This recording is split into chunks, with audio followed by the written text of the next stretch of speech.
तो सोचिए जरा, शिमला की एक ठंडी बर्फीली रात है, आग जल रही है और उसके चारों तरफ कुछ दोस्त बैठे हैं। ऐसा माहौल हो तो भूतिया कहानियों का जिक्र तो आएगा ही, है ना? और इसी माहौल में चंदन, जो इस कहानी का मेन कैरेक्टर है, एक किस्सा सुनाने का फैसला करता है। लेकिन आसपास बैठे दोस्तों को क्या पता था कि ये कोई मनगढ़ंत कहानी नहीं, बल्कि उसके अस्तित्व से जुड़ी एक सच्ची और बहुत ही भयानक घटना है। तो कहानी शुरू होती है उस वक्त से जब चंदन के दादाजी की अचानक मौत हो जाती है। इस खबर के बाद उसके परिवार को फौरन अपने पुश्तैनी गांव, जो झारखंड में था, लौटना पड़ता है।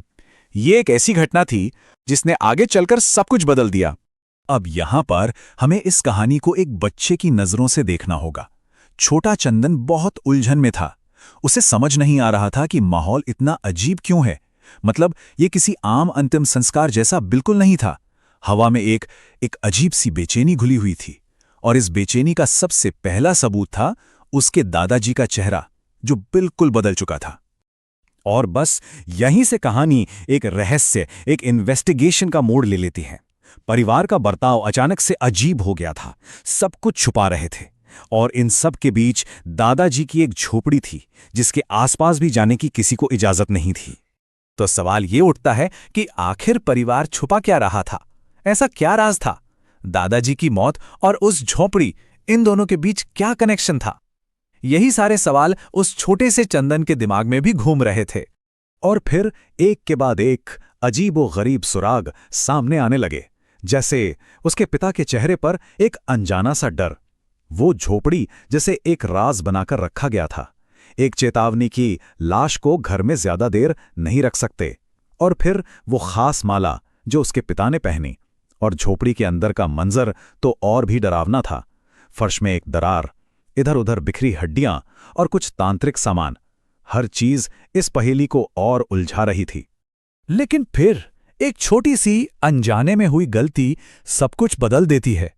चंदन ने गलती से उस रहस्यमयी झोपड़ी की खिड़की खुली छोड़ दी। उस वक्त उसे क्या पता था कि उसकी ये मामूली सी भूल उस रात होने वाले भयानक हादसे की वजह बनने वाली थी।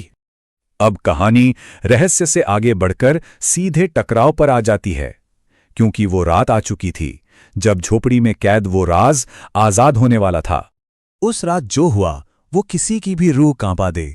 आधी रात का वक्त चंदन ने देखा कि उसके दादाजी के शव पर एक जानवर जैसा जीव बैठा है।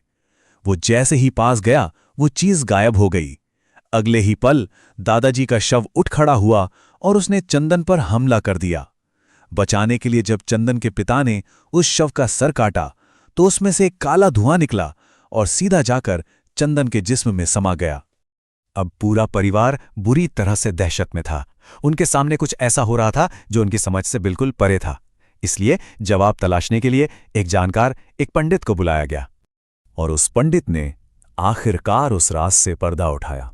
उन्होंने बताया कि वो चीज, वो शक्ति एक नरा प्रेत है। ये झारखंड और बंगाल के आदिवासी इलाकों की लोक कथाओं से निकली एक आत्मा है, जो एक जानवर जैसी होती है, और ये बहुत जिद्दी होती है। एक बार किसी परिवार के साथ जुड़ जाए तो पीढ़ी दर पीढ़ी उनका पीछा नहीं छोड़ती, और इसका मुख्य काम मुर्दों को खाना। तो अब कहानी का फोकस उस एक रात के खौफ से हटकर चंदन की जिंदगी पर पड़ने वाले उसके लंबे और भयानक असर पर आ जाता है। पता तो चल गया था कि वो चीज क्या है, लेकिन उसे निकाला नहीं जा सकता था। वो अभी चंदन के अंदर ही थी। पंडित ने चंदन को जिंदा रहने के लिए कुछ बहुत ही सख्त और डरावने नियम बताए।